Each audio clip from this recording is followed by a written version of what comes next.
Çalışmaktan sıkıldınız mı? Uğraşıyorsunuz ama yaptığınızın karşılığını bir türlü alamıyor musunuz? Bu yüzden artık çalışasınız bile gelmiyor mu? Amerika'yı değiştiren bu gülümseyen yüzle tanışın. Şimdi ararsanız 3 tanesi yalnızca 9.99.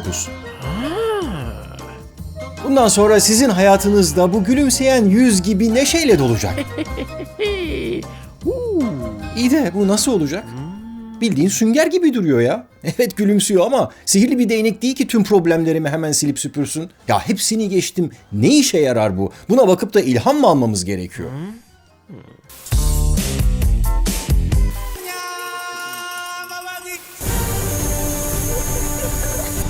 Evet, bulaşıkları bitirdim, geldim ve gerçekten de bunu kullandım.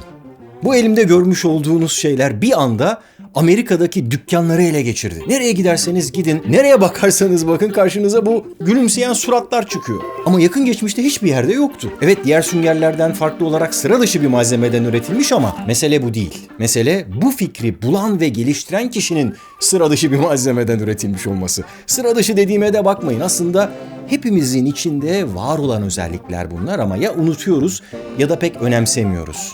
Peki hangi özelliklerden bahsediyorum? Yaratıcı ve inovatif düşünme, iyi tasarım ve kalite odaklılık, fırsatları değerlendirme, geri bildirimlere değer verme, risk alma ve azimli olma.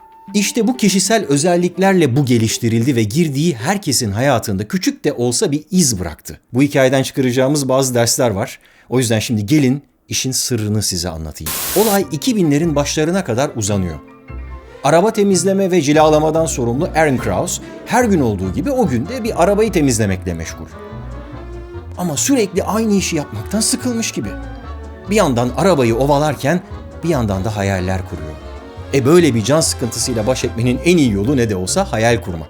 Derken fazla dalmış olsa gerek elindeki şeyle arabayı çiziveriyor. Hay aksi, sanki her şey yeterince ters gitmiyordu, bir de bu çıktı başımıza. Ne yapacağım şimdi? Neyse, patron kızar belki ama düzeltiriz bir şekilde. İyi de bu garip değil mi? Arabayı temizlemek için kullandığım şey arabayı neden çizsin ki?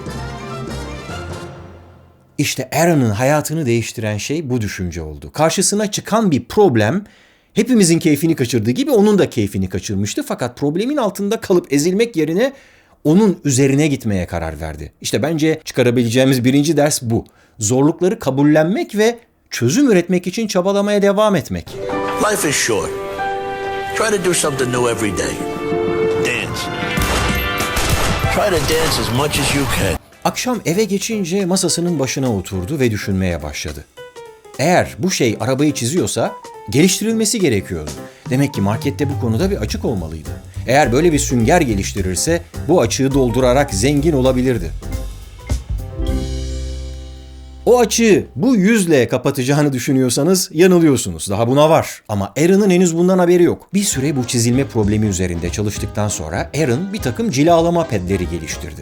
Bunlar gerçekten de işe yarıyordu ve diğerlerinden daha iyiydi. Hemen kendine bir şirket açtı ve bu pedlerden üretmeye başladı. Tabii bu başarı büyük şirketlerin de dikkatini çekti. Özellikle bant, yapıştırıcı ve maske gibi ürünleriyle de tanınan 3M markası onun şirketini 2008 yılında satın aldı. Aaron için ne kadar da güzel değil mi? Bir anda başladı ve bitti. Bir hızlı bir başarı hikayesi gibi gözüküyor olsa da aslında işler onun pek de beklediği gibi gitmedi.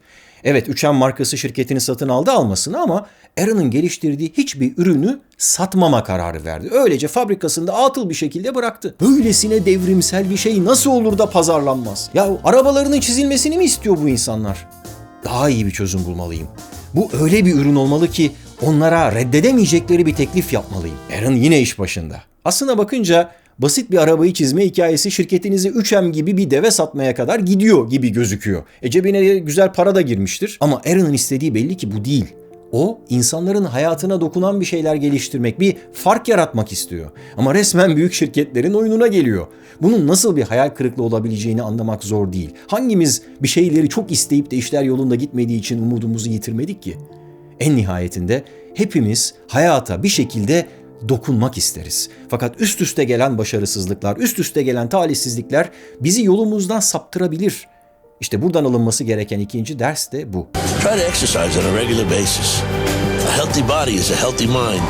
Tüm olumsuzluklara rağmen devam edebilmek. Hatta ünlü Amerikan varoluşçu psikolog Rollo May cesareti tanımlarken umutsuzluğa rağmen devam edebilme becerisi diyor. Yani cesaret öyle bir dağın yamacından ipsiz sarkmak, gecenin karanlığında ormanda tek başına dolaşmak gibi şeyler yapmaktan ibaret değil. Cesaret her şey ters gittiği halde devam edebilme azmini gösterebilmek. İşte Aaron böyle cesaret ediyor. İstikrarlı bir şekilde hedefi için uğraşmaya devam ediyor çünkü hedefine ulaştığında çektiği tüm bu çilenin hiçbirinin önemi kalmayacak.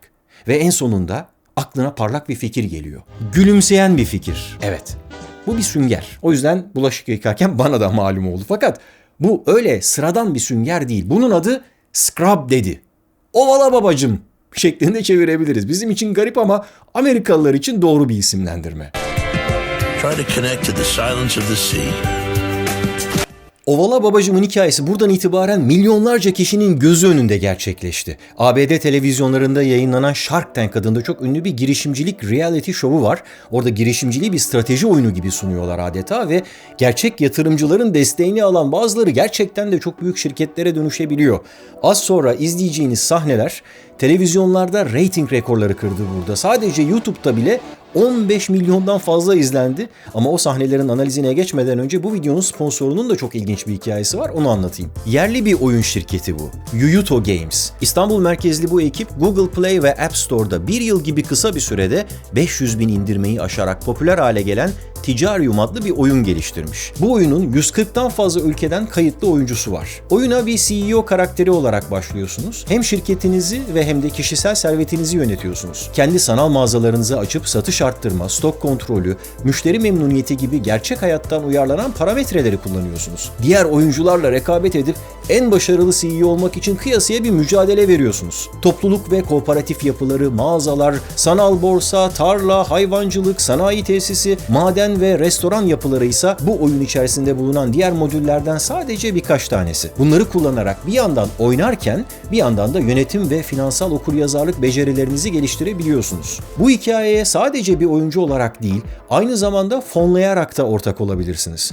Oyunu geliştiren ekip kitle fonlama sonrası almayı hedeflediği yaklaşık 8 milyon TL'lik yatırımla global pazarda genişlemeyi ve ikinci oyunlarıyla birlikte bir yıl içerisinde 10 kata kadar büyüyüp unicorn oyun ve teknoloji şirketlerinin arasında yer almayı hedefliyor. Açıklamalar bölümündeki bağlantıyla phoneangels.com'da yer alan projeye e-devlet üzerinden doğrulamaları yapıp üye olduktan sonra Yuuto Games kampanyasına yatırımda bulunup bu ekibin hikayesine siz de ortak olabilirsiniz. Şimdi Aaron'ın başına neler geldiğini bizzat kendisinden dinleyelim.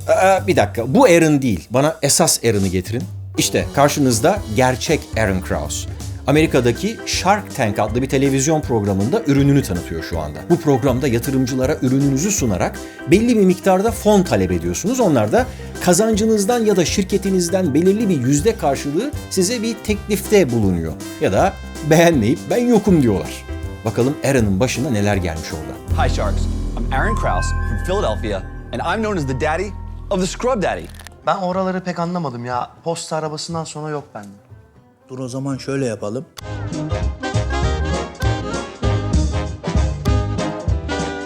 Ben Philadelphia'dan Aaron Krause. Ovala babacımın babası olarak da biliniyorum. Evet, bu çok tatlı ama dünyadaki en yüksek teknoloji ovalama ürünü.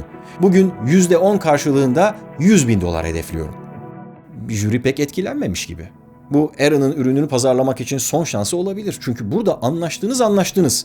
O yüzden teklif gelse bile Aaron olasılıkları kafasında çok iyi tartmalı. Mutfaktaki en iyi ovalama ürünü. Çünkü Scrub Daddy sadece musluğunuzdan akan suyun sıcaklığına göre sertliğini değiştirebiliyor. Sıcak suya sokulduğunda bir sünger gibi ezilip sıkıştırılabilir bir formda. Tıpkı mutfak araç gereçlerini temizlediğiniz bir mutfak süngeri gibi. Bardakları, tabak çanakları yıkamak istiyorsanız sıcak suya yatırmanız yeterli. Eğer soğuk suya koyarsanız da taş gibi. Bu da sert yüzeyleri temizlemek için. Burada ocakta camın üzerinde yanmış yemek artıkları var. Şimdi çıkarması zor bu yemek artıklarını ve bu çelik tavayı Scrub Daddy ile temizleyeceğim. Bakın sadece ovalıyorum. Hiçbir kimyasal falan yok. Sadece suyla. Hiçbir yüzeyinizi çizmeyecek ama hepsini tertemiz yapacak. Tabii artık yüzü pek gülmüyor ama onu sadece suya sokmam yeterli. Sadece birkaç saniyede voila! İlk hali gibi tertemiz. Sadece bu da değil. Parmaklarınızı buradan geçirip bardakları kolayca temizleyebilirsiniz. Gülümseyen ağzıyla da kaşıkları kolayca temizleyebilmek mümkün. Tek seferde 2 tarafını birden. Bu öyle sadece gülen bir yüz değil. Sizin de yardımınızla Scrub Daddy tüm dünyadaki mutfaklarda gülecek. Çok eğlenceli, çok etkileyici bir sunum değil mi? Peki jürinin tepkisine dikkat ettiniz mi? Çok eğlenmiş gibiler ama onlar şark, köpek balığı yemezler. Pek de ciddiye almamış gibi duruyorlar. Ve tepkiler yavaş yavaş gelmeye başlıyor. I don't buy into that vision. Why do you need to go into your own facility? It's so CVS. expensive. It's Well- hard to get them, even if you pay for them. I'm out. Bunlarla da bitmiyor. Onu aşağılar gibi teklifler vermeye başlıyorlar. 100,000 for 50%. İşte bu teklife Aaron'ın tepkisi bence çıkarılması gereken en büyük derslerden biri. Gülümseyen bir yüz.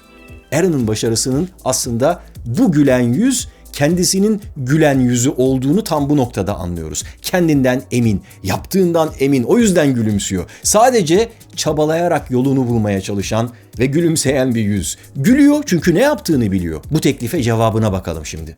All right, you're out. Kevin artık bu laftan sonra pek gülmüyor gibi.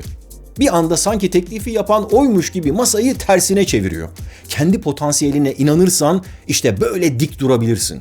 Üst üste gelen negatif yorumlardan sonra Aaron gayet soğukkanlı bir şekilde ne yapıyor biliyor musunuz? You don't understand who you're dealing with. I am. You're right. Oh. So I'm out. That hurts, Mark. I wanted to work with you so bad. Ne kadar samimi bir itiraf değil mi? Ama hayal kırıklığına takılıp kalmıyor. Bunu söylemesinin hemen ardından Aaron'a dikkat edin. Kafasını hemen diğer jürilere çeviriyor. Oraya giderken Mark'la çalışma hayaliyle gitmiş ama bu seçenek kapanır kapanmaz buna üzülmeye devam etmek, takılıp kalmak yerine diğer seçeneklerle ilerlemeye hazır. İşte buradan çıkarılacak bir diğer ders de bu. Madem sen benim değerimi anlamıyorsun, ben de anlayan biriyle ilerler, onunla ortaklık kurarım. In a while, try to surprise an old friend. I'm sorry. I know. Bundan sonra işler ciddiye biniyor ve teklifler gelmeye başlıyor. Videonun başından beri şu kadının diğerlerinden biraz daha farklı baktığını fark ettiniz mi? O, ürünün potansiyelinin farkında gibi duruyor. Fakat önce diğerlerinin Aaron'la oynamasına izin veriyor ki bunlar Aaron'ın gözünden düşerek kendine bir yol açılsın. Ardından teklif savaşları başlıyor. Kevin $100.000 ve %50 payla açmıştı. Şimdi oyuna Damon dahil oluyor ve $50.000'la %15 pay teklif ediyor. Fakat o sırada birisi sessizliğini bozuyor. I can tell instantly if it's a hero or a zero. And I think what you've got here is a hero. My offer is $100,000 for 30%.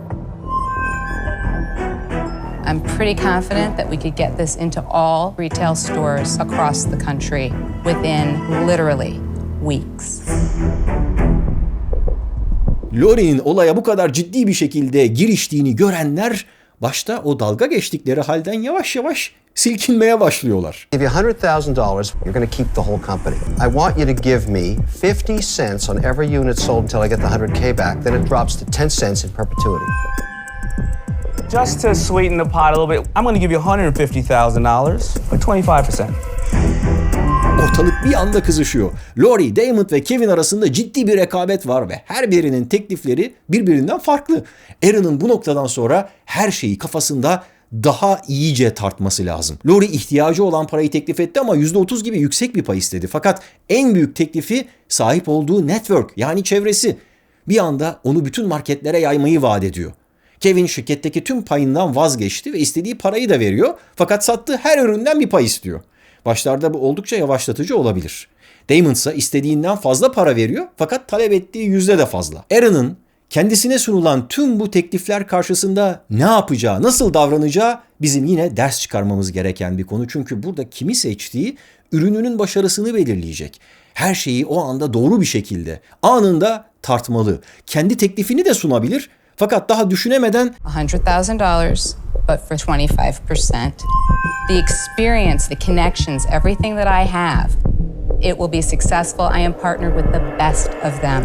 ortalık iyice kızıştı. Aaron'ı küçümseyenler bir anda kendi aralarında rekabete giriştiler. Bu Aaron'ın kendine ve ürününe olan güveninin pazarlaması. İşte çıkarılacak bir diğer ders de bu. Pazarlama sanatı. And learn to appreciate art. Lori teklifini 150.000 ve %25'e çıkarıyor. I'll make you a millionaire within a year. So mine just went to 175. Mine just went to 2. I just made you an extra 100,000. I'm out. I wanted to stick it to her. Gördünüz mü? Bir de kendi aralarında rekabet etmeye başladılar. Olay artık Aaron'dan çıkmış gibi görünüyor. Fakat Lori muhtemelen Damon'ın böyle yapıp çekileceğini zaten biliyordu. Ödediği ekstra $100.000 Aaron'ın Damon yerine onu seçmemesini sağlamaktı. Ama Kevin hala oyunda ve teklifini değiştiriyor. Yeni teklifi $100.000 ve 100.000 geri ödenene kadar her üründen 25 sent. Ödendikten sonra da 7,5 sent pay. Şimdi sadece 2 seçenek var. Bu noktada Aaron başlangıçtaki planına sadık kalıp ona en yakın teklifi seçmek isteyecek fakat markete hızlıca girebilmesi için network'ün önemli olduğunu da biliyor. Aaron, Lori'ye karşı teklifte bulunuyor. Would you consider coming down to 20? You know what, I will.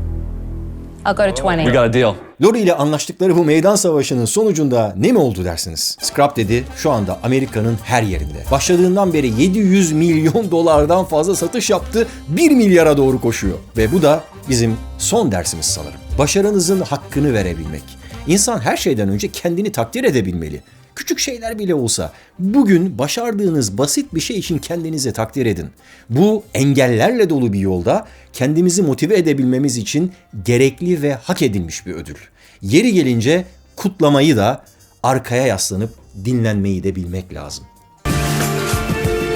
And whenever you can, try to give your body a good rest. Şimdi sadece soruyorum. Tüm bu serüven, 3M şirketi satın alıp ürünleri satmaması, burada jürinin burun kıvırıp onunla dalga geçmesi, tüm bunlar anlamlı mıydı? Evet, her biri Aaron'ı yıldıran, onun önüne konmuş engellerdi. Bir noktada vazgeçip bırakabilirdi ama o sadece devam etti. Hani ünlü düşünür Nike'nin de söylediği gibi, just do it. Sadece yap. Bugün bu gülümseyen yüz Amerika'nın her yerinde. Yaptığınız işin değerini herkes hemen anlayamayabilir. Ama siz biliyorsunuz ve bunu anlayabilecek birileri orada bir yerlerde muhakkak var. Ve işte bunlar da benim size hazırladığım ürünlerim. Bunun adı cesaret, bunun adı da azim. Bunları alanlar tüm umutsuzluklarına rağmen çabalamaya, uğraşmaya, üretmeye devam ediyor. Ve en nihayetinde karşılığını alıyor. Peki ya siz? Var mısınız? Yok musunuz?